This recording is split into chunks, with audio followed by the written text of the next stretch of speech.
오늘 말씀은 히브리서 3장 12절 13절 2절 보도록 하겠습니다. 형제들아 너희는 삼가 혹은 너희 중에 누가 믿지 아니하는 악한 마음을 품고 살아계신 하나님에게서 떨어질까 조심할 것이요 오직 오늘이라 일컫는 동안에 매일 피차 권면하여 너희 중에 누구든지 죄의 유혹으로 완고하게 되지 않도록 하라. 아멘. 네, 죄의 유혹으로, 이 말씀은 죄의 속임으로, 속임이라는 말을 유혹이라고 번역을 했습니다.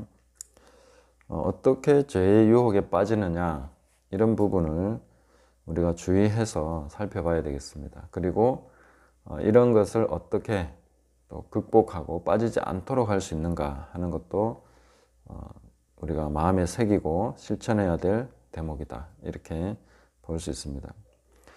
형제들아 너희는 이렇게 말했을 때 형제들, 예수님을 믿는 사람들을 얘기하는 것이죠.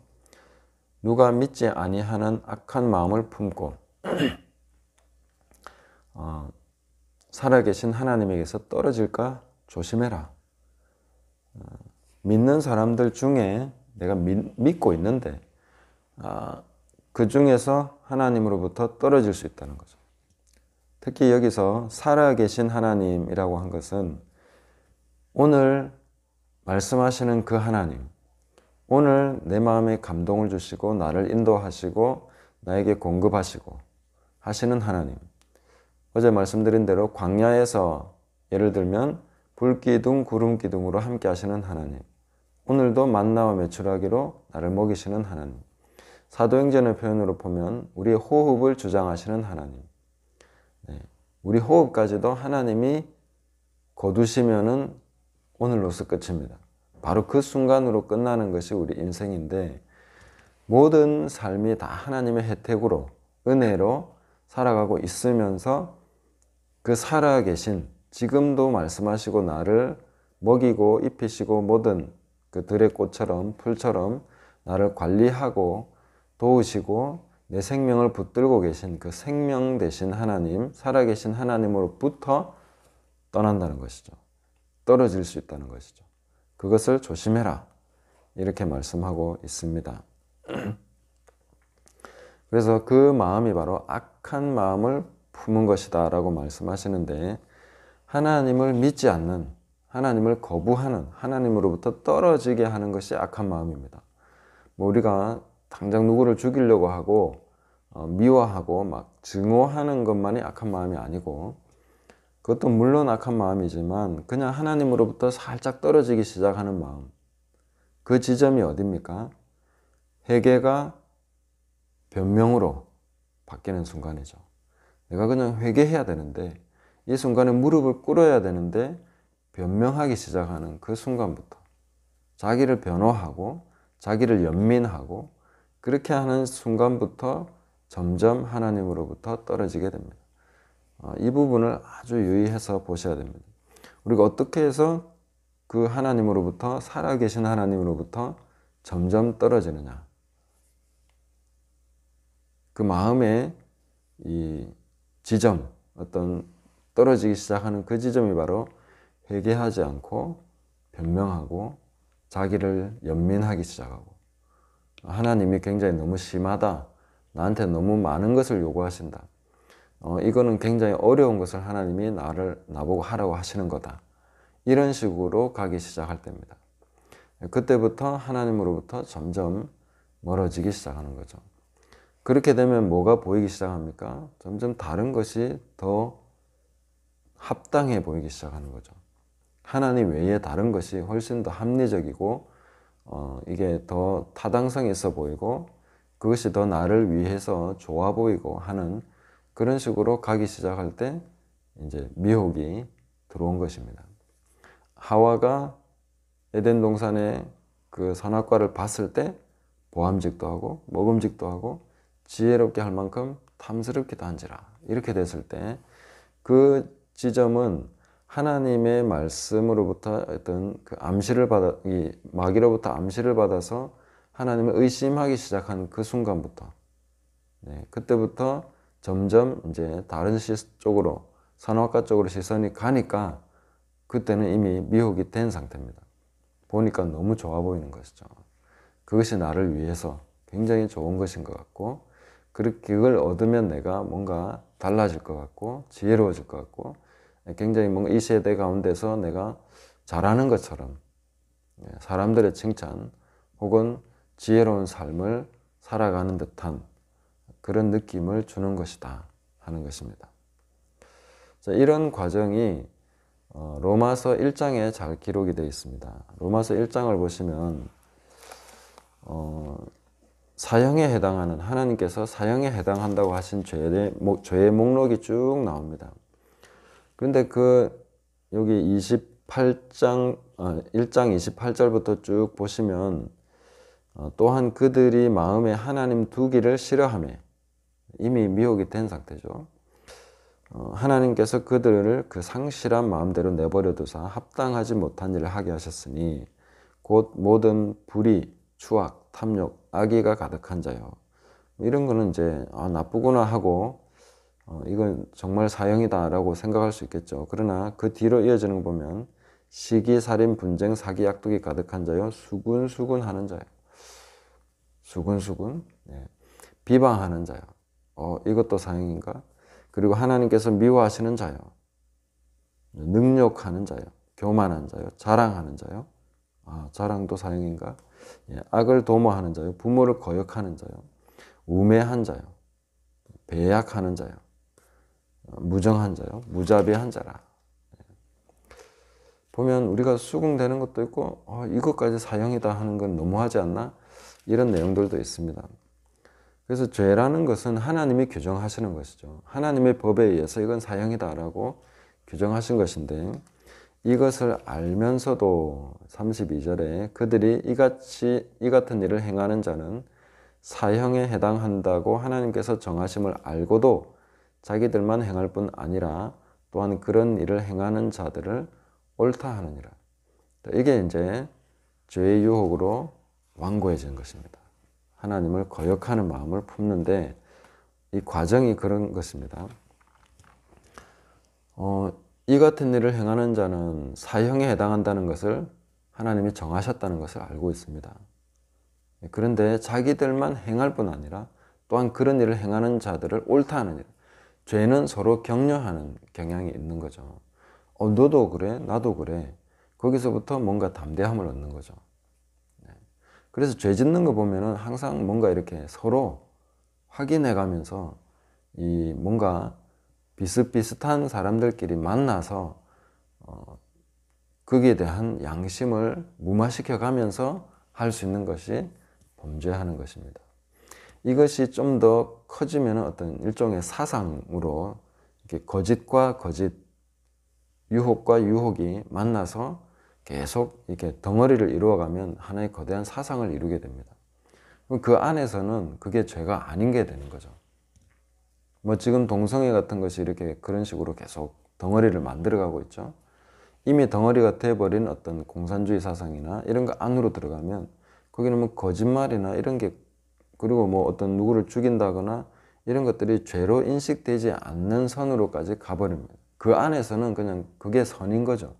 악을 선이라 하고 선을 악이라 하고 이런 것이 가능해지는 어떤 덩어리를 이루어 버리는 것입니다.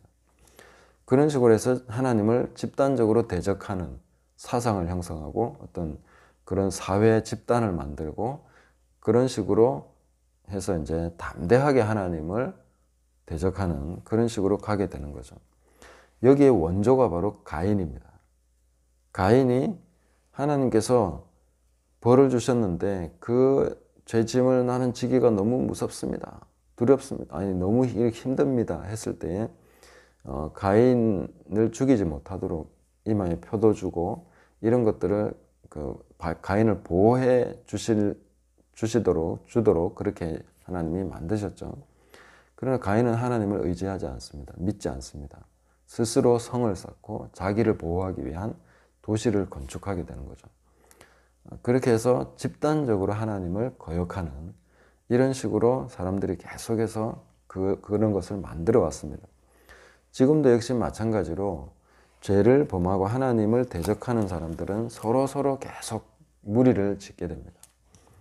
그렇게 서로 격려하고 서로 그게 너무너무 비슷하고 통하고 코드가 맞고 이렇게 해서 같은 생각, 같은 뜻, 어떤 같은 방향 이런 걸 가지고 계속 만들어가기 때문에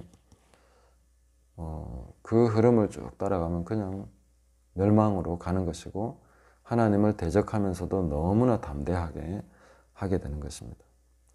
그러나 이제 믿는 사람들, 우리 그 그리스도인들에게서 이런 것은 무엇입니까? 살짝 이제 떠나기 시작하는 그 단계를 유의하라고 조심하라고 얘기하고 있습니다.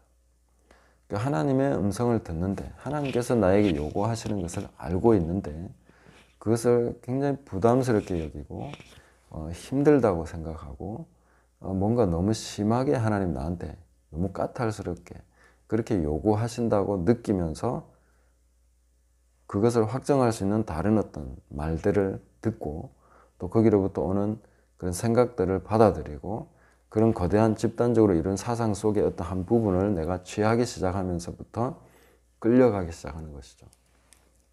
그래서 우리는 항상 회개하고 우리 자신의 마음을 부드럽게 하고 있어야 됩니다. 하나님 말씀에 대해서 늘 자주 그리고 지속적으로 계속 회개해야 됩니다.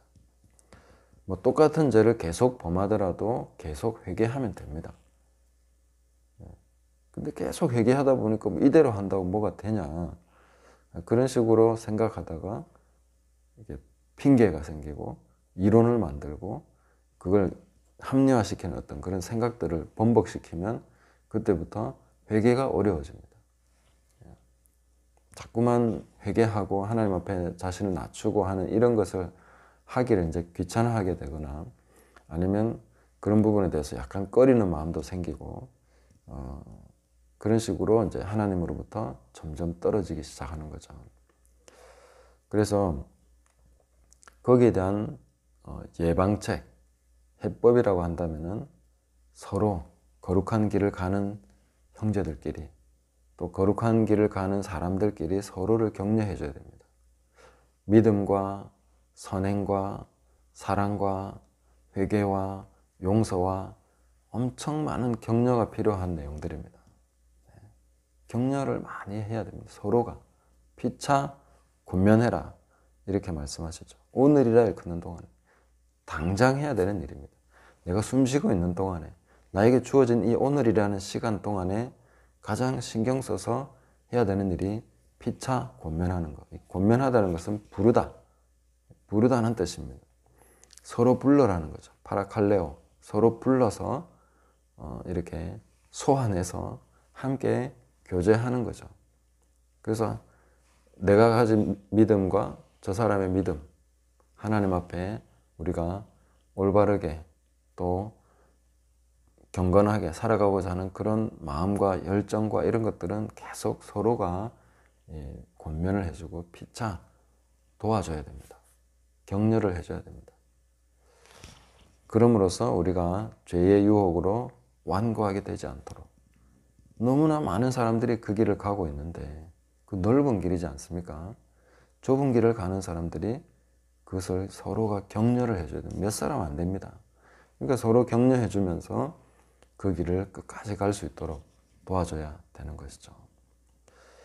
그래서 나중에 히브리서에 보면 모이기를 패하는 그런 사람들이 어떤 사람들의 습관과 같이 하지 말고 모이기를 패하면 안 된다는 거죠. 서로가 교제하고 격려하는 그런 쪽으로 계속 가져야 된다는 것이죠. 제가 이렇게 유튜브 방송을 하는 것도 그런 것입니다. 격려를 해드리기 위해 하는 것이죠. 하나님의 말씀대로 가고자 하는 사람들은 격려를 받아야 됩니다. 계속 하나님 말씀으로 격려가 돼야 되죠. 또 그렇게 살고자 하는 사람들이 있다는 걸 알아야 됩니다. 나만 그런 게 아니라는 거죠. 그래서 마지막 때를 갈수록 때가 가까움을 볼수록 더 그래야 된다. 더 많은 배교와 더 많은 미혹과 거짓들이 덩어리를 이루고 그렇게 해서 계속 사람들이 집단적으로 그렇게 살아가게 될 것인데 그런 거 보면 그게 옳은가? 너무 많은 사람들이 그렇게 하고 있으니까 우리가 격려받지 못하면 서로 믿음의 길을 가는 사람들이 교제가 끊어지면 그런 가운데서는 그걸 지키기가 상당히 어려워집니다. 죄의 속임을 받기가 쉬워지는 것이죠. 너무 많은 사람들이 똑같이 살아가니까 그게 맞는가 보다 이렇게 생각하는데 아니라는 것입니다. 그래서 이런 부분을 조심해야 되고 오늘이라 걷는 동안에 하나님은 끊임없이 우리에게 말씀하고 계십니다. 회개하도록 하시고 우리를 숨쉬게 하시고 우리 심장을 뛰게 하시는 우리의 생명 되신 그 하나님이 우리와 함께 계십니다. 우리는 서로 격려해 줘야 됩니다. 저도 격려해 드리고 싶습니다. 오늘 말씀대로 살고자 하고 애쓰고 그렇게 주님의 길을 가고자 하는 한 분을 격려해 드리고 싶습니다. 그리고 저도 그런 동일한 마음으로 달려가고 있다는 것을 말씀드리고 싶습니다. 완전하지 않습니다. 그러나 주님 뜻대로 살고자 하고 끝까지 내 생명이 다하는 그날까지 그렇게 살기로 마음먹고 가는 사람 있습니다. 주변에 잘 안 보이십니까? 주변에 아니라도 있습니다. 그래서 하나님께서 아마 인터넷이나 이런 걸 통해서 교제하게 하시는 이유가 있을 것입니다. 격려해드리고 싶고 하나님 뜻대로 하나님 말씀대로 살아가는 것은 결코 헛되지 않다. 그래서 끝까지 인내하고 끝까지 가셔야 됩니다. 너희 수고가 주 안에서 헛되지 않다 하는 것을 기억하십시오. 그리고 격려를 받으십시오.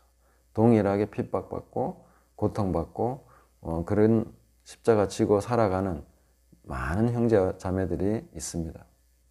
저 북녘 땅에는 더 많은 그런 형제들이 있습니다.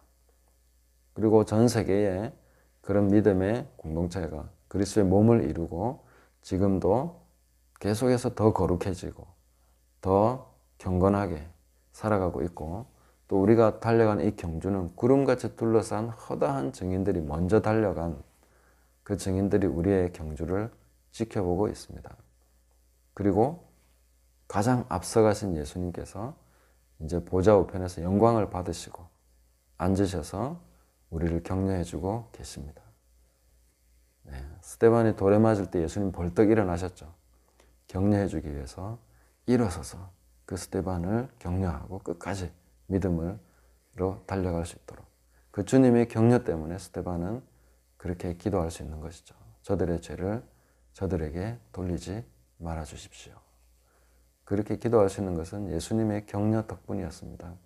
오늘 우리의 모든 그 경주, 믿음의 경주가 바로 그런 엄청나게 많은 증인들과 앞서가신 주님을 바라보면서 가고 있는 그런 엄청난 격려 가운데, 격려의 홍수 가운데 우리는 가고 있다는 것을 꼭 기억하시고 하찮은 죄의 유혹, 별거 아닌 그런 이론과 합리화, 사상들, 핑계들 이런 것들을 단호히 분별하시고 거부하시고 믿음의 길을 달려가시기를 예수님의 이름으로 축복합니다.